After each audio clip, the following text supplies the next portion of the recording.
October 24th, 2016, Monday of the 30th week in Ordinary Time. A reading from the letter of St. Paul to the Ephesians.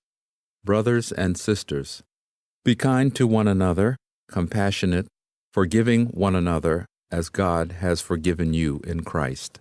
Be imitators of God as beloved children and live in love, as Christ loved us and handed himself over for us as a sacrificial offering to God for a fragrant aroma.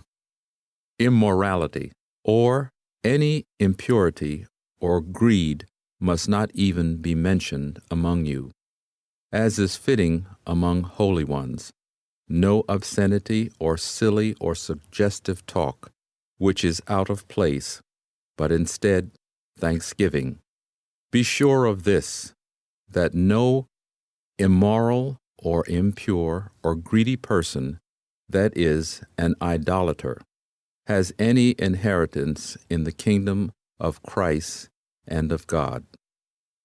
Let no one deceive you with empty arguments, for because of these things the wrath of God is coming upon the disobedient. So do not be associated with them. For you were once darkness, but now you are light in the Lord. Live as children of light. The word of the Lord. Responsorial Psalm. The response is, behave like God as his very dear children. Bless the man who follows not the counsel of the wicked, nor walks in the way of sinners, nor sits in the company of the insolent, but delights in the law of the Lord, and meditates on his law day and night. Behave like God as his very dear children.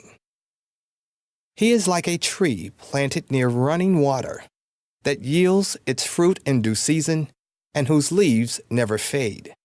Whatever he does prospers. Behave like God as his very dear children. Not so the wicked, not so. They are like chaff, which the wind drives away. For the Lord watches over the way of the just, but the way of the wicked vanishes. Behave like God as his very dear children. A reading from the Holy Gospel according to Luke. Jesus was teaching in a synagogue on the Sabbath, and a woman was there who for 18 years had been crippled by a spirit.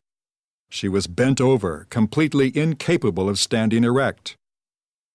When Jesus saw her, he called to her and said, "Woman, you are set free of your infirmity." He laid his hands on her, and she at once stood up straight and glorified God.